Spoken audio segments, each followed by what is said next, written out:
Welcome to Colney Talk Podcast.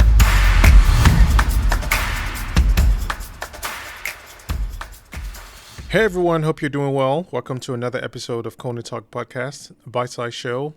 I'm your host, Alex, first-time guest. Happy to have you here, and to my returning listeners, really glad you're joining me. On this byte-size show, I talk a bit about the Arsenal game and then pick out my top 3 Arsenal players who I think were great in the game, and one player I consider the odd one who just had a poor game or not good enough, who just needs to be called out. Apologies for posting this a bit late, as schedules had me in a bind, but I still had to get this out. Arsenal at Goodison Park. What a relief. What a big relief. A win and 6 years voodoo finally broken. Thank God it's over. And for the game, I have to say, whatever changes to the starting lineup that I may think is weird, interesting, or questionable still gets my respect. Easier to say after a good result, but for one, this Goodison Park voodoo is broken. So there is so much to appreciate and really embrace how some of these changes are very well necessary for our advancement in general.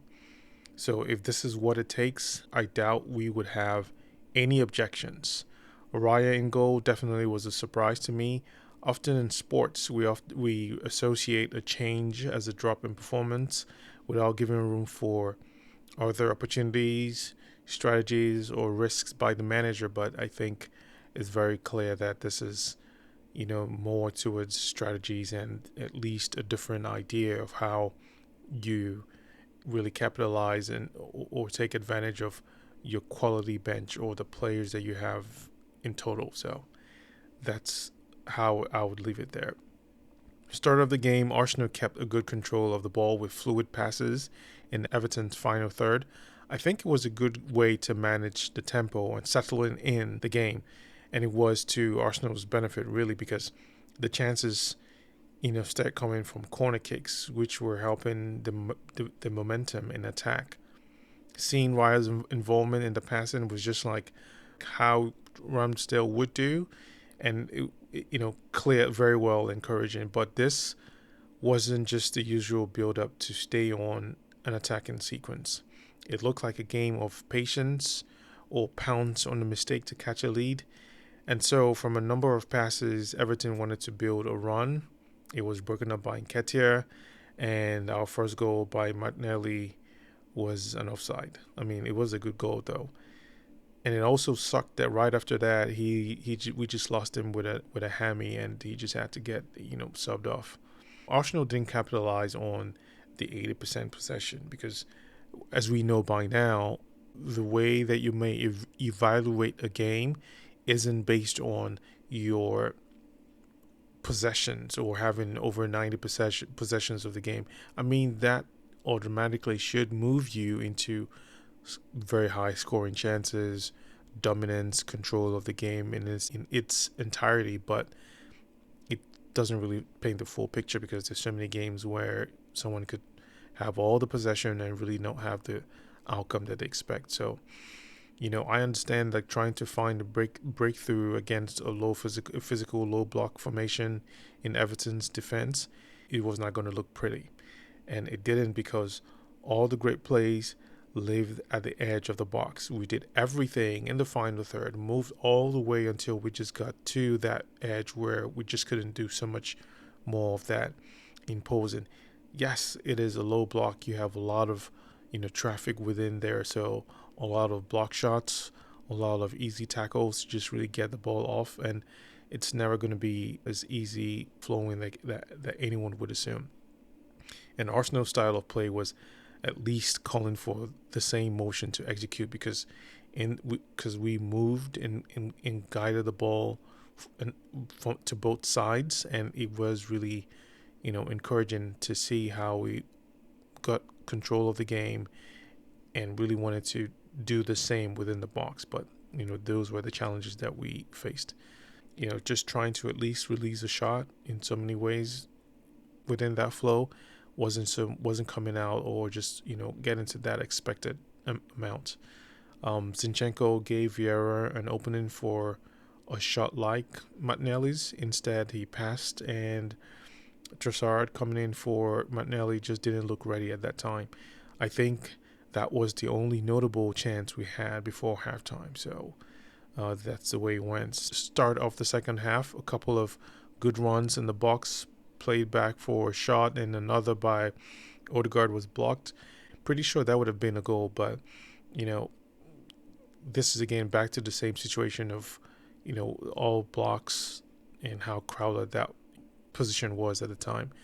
Big factor there though was so much more quicker in the passes, especially in the box. Everton were very comfortable with ball play because they were hoping for a counterattack or set piece strategy because of their size and how they were physically imposing and how they were just comfortable not really playing off the ball.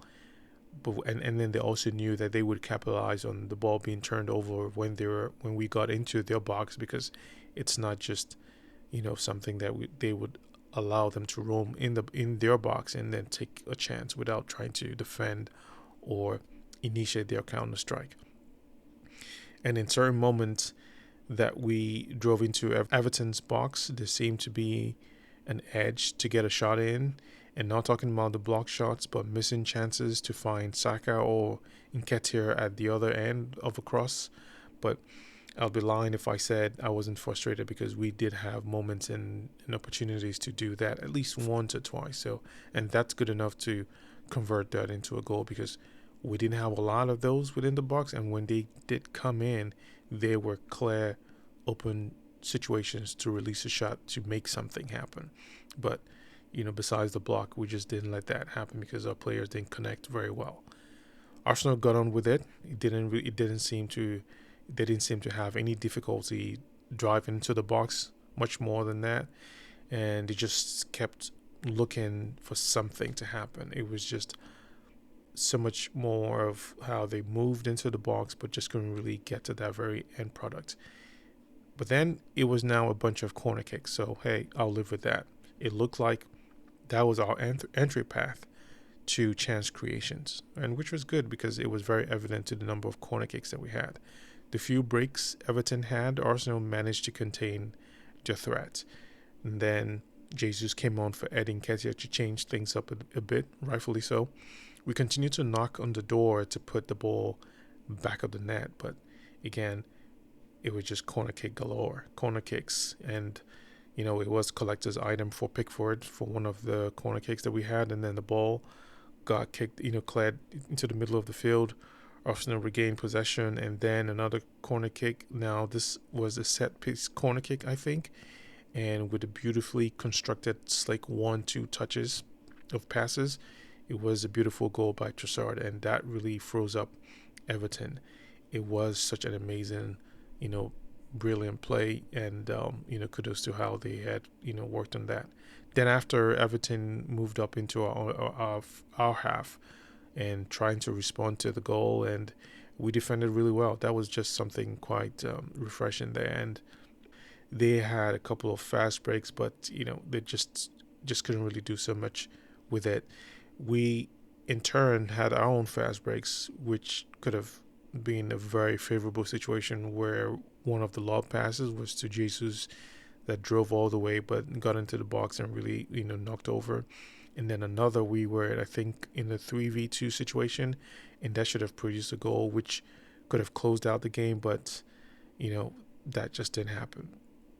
As much as Everton tried to build a comeback or create something, Arsenal equally defended well and just didn't give them so much of that room. So besides a little missed pass here and there at the edge of our box, we had a few nervous situations, but not as much that felt like heavy threats coming from Everton. So that clearly showed how much we nullified any threat that Everton were trying to come to us on the build to score. And thankfully we did that until the final whistle. So there wasn't much more than that. So in the most sense of things, it looked like a boring game, but looking back, it wasn't much of it, because we had a couple of good chances, and we would have made this a 2-0 match result, but that didn't happen. And there was excellent attention to the control of the game and being able to dominate and neutralize any counterattack. So while it may not have been the high scoring game and series of chances that really would have got us off our feet, this is something that I can definitely embrace and really get to grips as to how the team will continue to adapt and play based on how certain teams are, like Everton. So straight to my top three. First player, Zinchenko, 42 passes at a 98 accuracy. He was the third Arsenal player with the most touches in the game, I think with 100. And he was one of our better technical drivers in transition. He offered good balls on the left and in the middle to Nketiah and to Vieira, which opened up chances that we were just unable to convert. But, whenever he occupied the middle, he gave Rice a lot of freedom to defend up the pitch and link up with the center back. So, I think his performance in this game was truly crucial. And in the replay, I saw a few mistakes, but a lot more passes than, his mistakes, which were really dangerous enough, directly measured in these shot attempts that you can go back and review in the total statistics. He didn't have to defend as much in isolation, which would have pinned him back on that left and somewhat changed our formation. So I think his performance kind of helped in how we dictated the game. So that was good for him. Second player, Rice, 45 passes at 93% accuracy. And I think he did have 101 touches, just similar to with a similar amount to that of Zinchenko. Defensively, he was just sweeping off any build-up pass from Everton and also contributing on the offensive side as we pushed up top into the box. His game keeps growing, and I imagine his goal contributions would pick up just like, Xhaka's at the time. His defending gave me more confidence in preserving this 1-0. So clearly when we're singing 1-0 to the Arsenal, he was definitely one of those reasons. And he was in the middle of most of our pressing situations to regain the ball in every other attempt. And that was just so good to see.